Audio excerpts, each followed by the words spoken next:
अस्सलामुअलैकुम दोस्तों। आज की इस वीडियो में मैं बात करने वाला हूं ट्रांसपोर्ट लेयर के बारे में। तो इससे पहले की वीडियोस में मैं डिस्कस कर चुका हूं ओएसआई मॉडल के बारे में, physical layer, data link layer और नेटवर्क लेयर के बारे में। तो आज की इस वीडियो में बात की जाएगी कि ओएसआई मॉडल के अंदर ट्रांसपोर्ट लेयर का क्या इस्तेमाल है। तो बगैर टाइम ज़ाया किए चलिए शुरू करते हैं। ट्रांसपोर्ट लेयर, जैसा कि नाम से ज़ाहिर है, ट्रांसपोर्ट मतलब ये कि किसी चीज़ का एक जगह से दूसरी जगह जाना। अब किसी चीज़ को एक जगह से दूसरी जगह भेजना, उसके लिए ये भी ज़रूरी है कि वो चीज़ जो है अच्छे तरीके से एक जगह से दूसरी जगह जाए, दरमियान में कोई रुकावट पैदा ना हो। तो ट्रांसपोर्ट लेयर क्या काम करती है?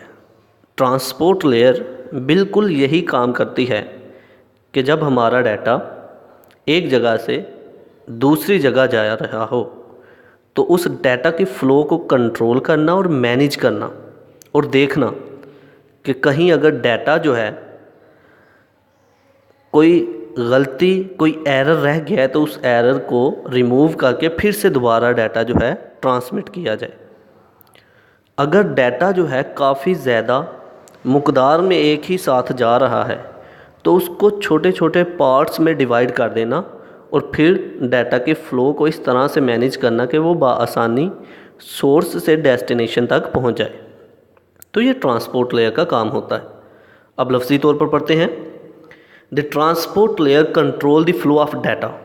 ट्रांसपोर्ट लेयर का क्या काम है कि डाटा के फ़्लो को कंट्रोल करती है। It ensure that message are delivered error free. और इस चीज़ का भी यकीन दिलाता है या दिलाती है, इस चीज़ का यकीन दिलाती है ट्रांसपोर्ट लेयर कि जो मैसेज भेजा जा रहा है इसमें कोई भी एरर नहीं है।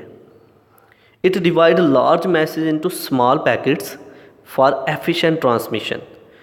अगर कोई मैसेज काफ़ी बड़ा है तो उसको छोटे छोटे पार्ट्स में डिवाइड कर दिया जाता है ताकि ट्रांसमिशन में कोई खलल पैदा ना हो, कोई रुकावट पैदा ना हो, ताकि ट्रांसमिशन अच्छे तरीके से होती रहे। These packets are reassembled, checked for error and acknowledged at receiving side। जब सेंडिंग साइड से डाटा को भेजा जाता है तो डाटा को छोटे छोटे पार्ट्स में डिवाइड कर दिया जाता है और जब रिसीविंग साइड पे रिसीव किया जाता है तो फिर डाटा उसी तरह जिस तरह पहले था उसी फॉर्म में कन्वर्ट हो जाता है और रिसीविंग साइड में डाटा रिसीव कर लिया जाता है। If there are error in transmission the data is retransmitted. और अगर ट्रांसमिशन में कोई एरर वाक़या हो गया है तो फिर उसको रिमूव किया जाता है और फिर से डाटा को रीट्रांसमिट किया जाता है। तो ये सारा काम किसका है? ये ट्रांसपोर्ट लेयर का काम है। तो ये था आज का हमारा लेक्चर जिसमें हमने बात की ट्रांसपोर्ट लेयर के बारे में कि ओएसआई मॉडल में ट्रांसपोर्ट लेयर क्या काम परफॉर्म करती है। आई होप कि आपको मेरी ये वीडियो पसंद आई होगी। Like this video, share this video and comment below this video if you have any question. Thanks for watching. Subscribe focus group. अल्लाह हाफिज़।